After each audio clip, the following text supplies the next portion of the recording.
আমি পালিয়ে এসেছি একমাত্র আমার মা আর খালার মানসিক যন্ত্রণা, মানে ওরা আমাকে মানসিক যন্ত্রণা দিত।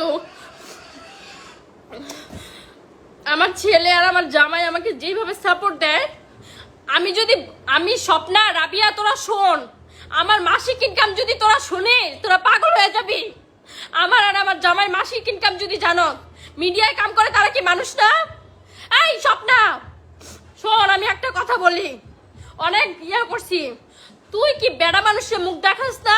খালা দেখে কিন্তু বাচ্চা গেলি, নাহলে আমি তোরা ঠাস করে ওই দিন দুইটা চটকনা মাইরা আমি তোরা একদম ইয়া করে দিতাম। মানে চুপ করে আমার বলতে দাও।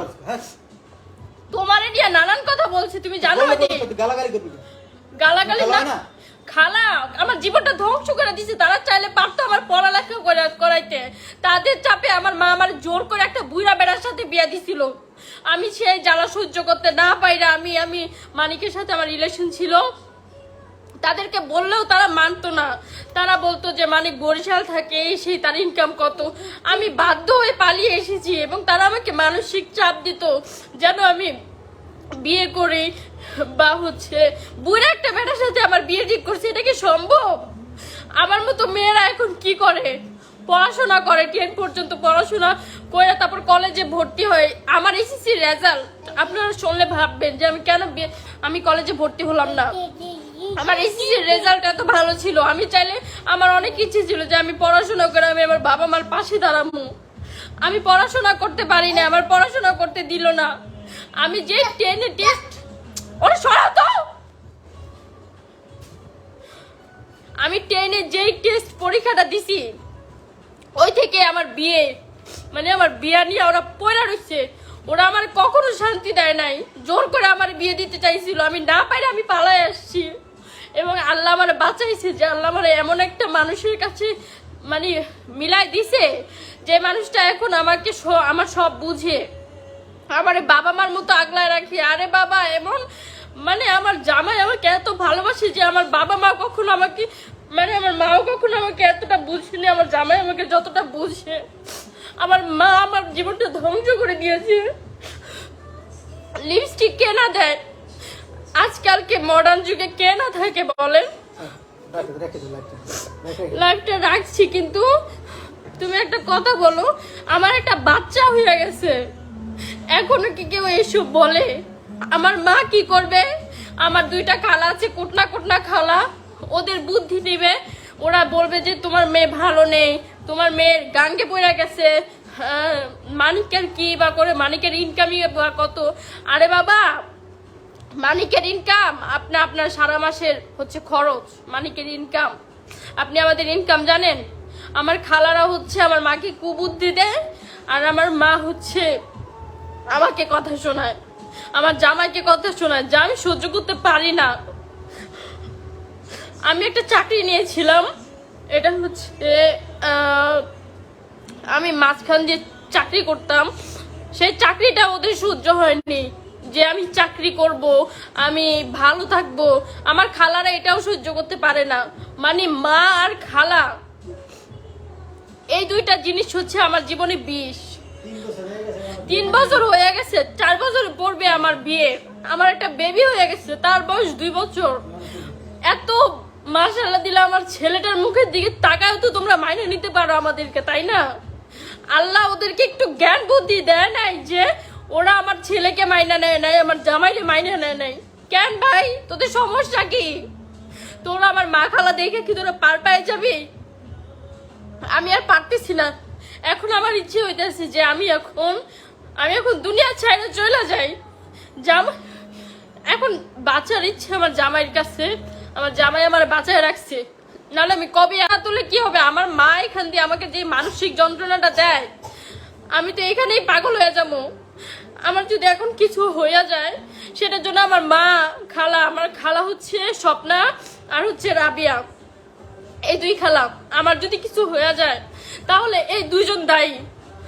আমার নানি খুব ভালো, আমার নানি আমাকে খুব সাপোর্ট দেয়, এই যে বিয়ে করছি খুব সাপোর্ট দিছে, ঠান্ডা মাথায় সবকিছু ঠিক করো, ঠিক হয়ে যাবে ইনশাল্লাহ। ভাই আমি 4টা বছর ধরে আমি দেখতেছি, আমি আর পারতেছি না। মানে আমি কেন মিডিয়ায় বিয়ে করলাম, আমি কেন জব করি, মিডিয়ায় কাজ করাটা কি অন্যায় বলেন? পেশা তো পেশাই না, তাই না? মানে ওদের যন্ত্রণা আমি পাগল হয়ে গেলাম। এখন আমি যদি আত্মহত্যা করি তাহলে এটার জন্য ওরা দায়ী থাকবে। কি বলতে নিয়েছিল? ও হ্যাঁ, আমার আব্বু কিন্তু আমাকে সাপোর্ট করে, আমার আব্বু আমাকে অনেক সাপোর্ট করে। আমার আব্বু আমাকে সেই ছোটবেলা থেকে সাপোর্ট করতো। মানে আমার মায়ের লোভ বেশি যে আমি কেন বড়লোক ছেলে বিয়ে করলাম না, কেন আমি মানিককে বিয়ে করলাম না। মানে আমি আর কিছু বলতে পারছি না, আমার মাথা ঠান্ডা নেই। এরকম অবস্থায় কি কারো মাথা ঠিক থাকে? আপনারা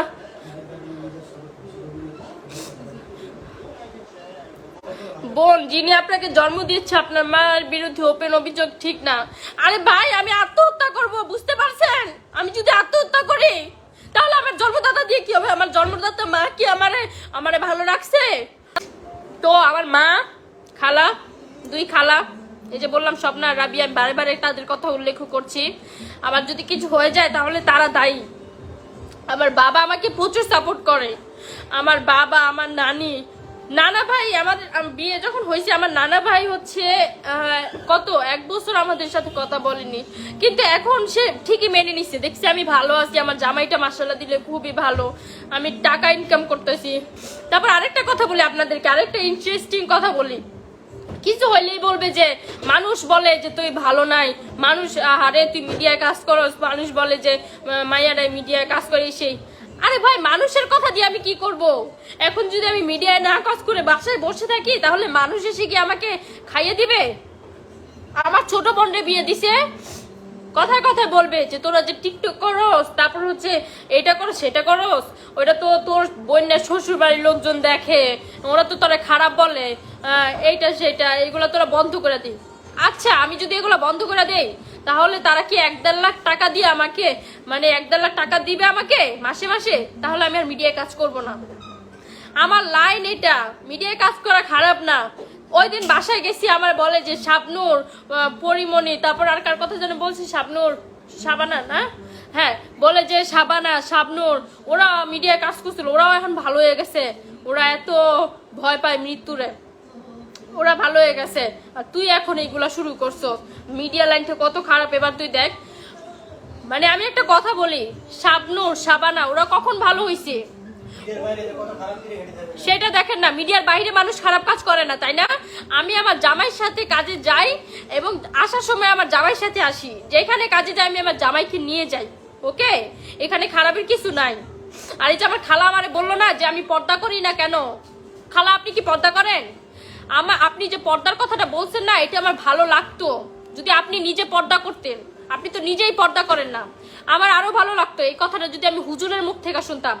আমি কোনো হুজুরের মুখ থেকে শুনি নাই, সেটা আপনার মতো বেপরদাম হইলার কাছে আমার শুনতে হয়েছে যে জামাই বউরে দিয়ে পর্দা করায় আর এরা হয়েছে নায়ক নায়িকা হইয়া যায়, মিডিয়ায় কাজ করে। কি আপনি পর্দা করেন? আপনার মুখ কি 10-20 বেটায় দেখে না? আপনার পর্দা হয়?